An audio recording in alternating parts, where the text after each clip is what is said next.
Hey Cal, Oceana here with G3 Agency. This is that video that I promised I would send over about how to get more customers through Google, showing up on the first page, even without a website, although there's a couple options, one of which you do need a website for. So I'm going to go over that too, just in case you ever want to set one up so that you have the right knowledge so that you can set the site up correctly. The idea behind this video, like I said, is just so that you can go and do this stuff. I'm not expecting anything in return for this video, but I would love some feedback from you once you've watched it, just to let me know if I did a good job, if I was clear, if I was helpful, and of course, if I did a terrible job, I would like to know that. So let's go ahead and jump right in. So the reason that I reached out to you is because I saw this, there's quite a bit of demand and not a whole lot of competition for showing up on Google. So lots of people are searching for carpet cleaning in Littleton. Let's see, Aurora. Yeah, those were the two places I noticed that there was quite a bit for. First of all, there are 4 parts to a really good keyword. Something that you do, somewhere that you do it, a high volume, and low KD. So for instance, this right here, this line shows me that 250 people a month on average are searching for carpet cleaning Littleton, Colorado. They're spelling it just like this. And then another 150 a month are looking for the same service, but they're typing Littleton, Colorado first, and there's Littleton, Colorado carpet cleaning. And so to you and I, this is the same thing, right? But to Google, because it's just a machine, it sees this as 2 different things. So you can see how it kind of stacks up. You've got 250 people searching for it this way, 150 searching this way, and then you've got more people searching maybe in different ways, or of course there's like carpet cleaning in Aurora, Colorado, and that one's got another 90 people searching for it. So so what we want to do once we've identified, oh, I forgot the KD part. So low KD is important as well. KD stands for keyword difficulty, and basically it's how difficult would it be to get to the first page of Google if you gave it a real shot. And these are really good scores. These are low numbers, and that's what you want.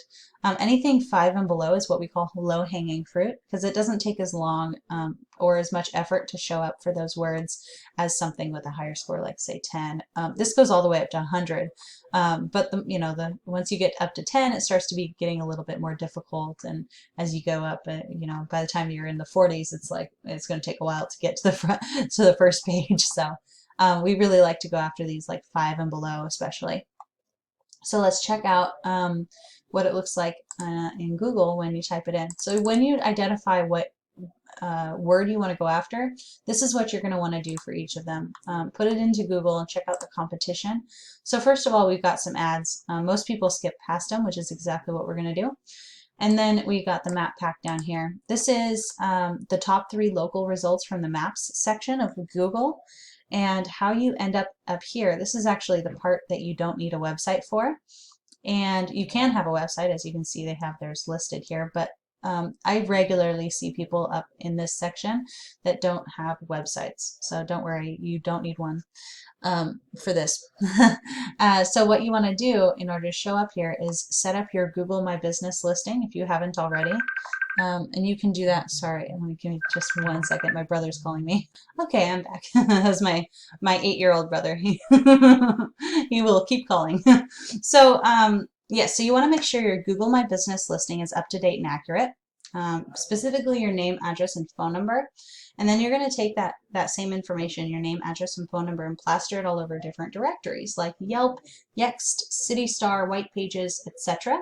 And each time that you do that, it's called a citation. And every citation that you have basically acts as a vote of confidence, pushing you up the Google search results.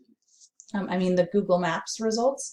And if you end up in the top 3, you're shown on this first page of Google results, which is really nice because then you can see quite an increase in your sales because you're going to see a lot more calls coming in. Okay, and then this is the next spot that you want to sit. And this one you're going to need a website to show up here, but you know, it's not terribly difficult to set a website up. So these guys are a local competitor of yours. So what we want to do is take a look at what they're doing on their site and see if there's anything that we should be doing as well. And I'm going to point out a couple things that they're doing right, as well as a couple things that they should be doing better, so that you can basically use that information to create a site that's even better than theirs. So first of all, they've got this keyword right here in their title, and they also have it, you know, several times throughout the text throughout the page. They also have lots of words on their page. Google loves lots of words. It likes content. So that's how it judges how much you know on a subject matter. So that's what it likes to see. The more words you have about what you do and where you do it, the more it understands what you're, you know, who you are and what you do and where you are. So you want to basically get more words on your site than they have on theirs. And you also can, so you want to include, by the way, those keywords that we were talking about. Oh, let's go over here.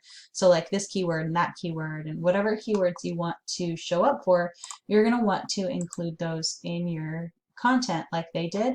But then here's something that they did not do that you could do. So if I right click on this image and click Save Image As, I can see this was saved as apartment.jpg.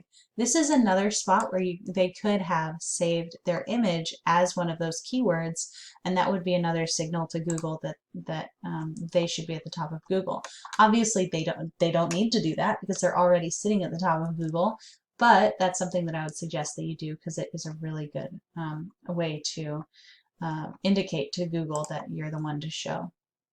Okay, and now if I put their site into this tool that I have, Ahrefs. This is the same tool that I use to do my keyword research, but this is another function that it has. Basically, it gives me an in-depth look into how a website's performing. This UR score here is how trustworthy this page is according to Google, and in this case, it is not their homepage, but this back page, this Colorado Littleton carpet cleaning page. So that would be the one that we're trying to beat out. And then DR score is how trustworthy their entire website is, not just that one page. And this is a very impressive score, and it would take a long time to beat them. But luckily, we don't have to beat their entire website. We're just trying to get ahead of that one page on that one keyword. So we can just focus on that.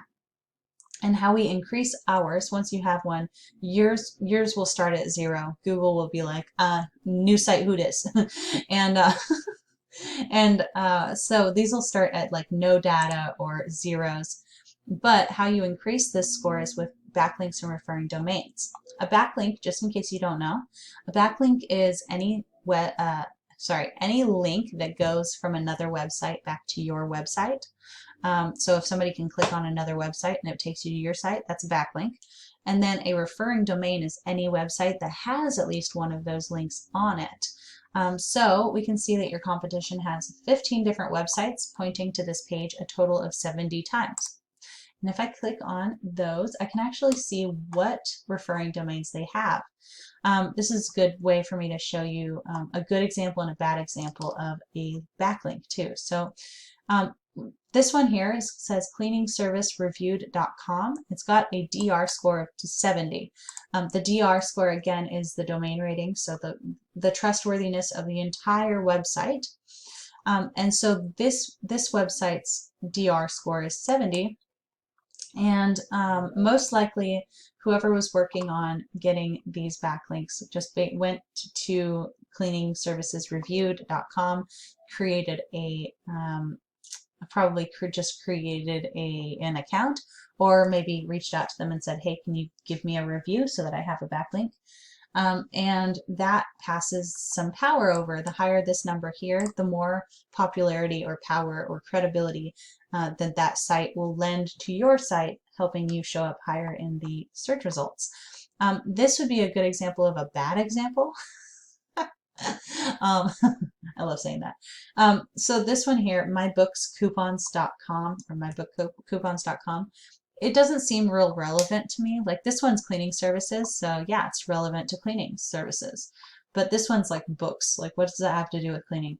And then over here you can see their DR score is very low. So this is not a very good link. So you want to go after sites that have, you know, high DR scores and are relevant to you in some way, and create a backlink profile that's healthy.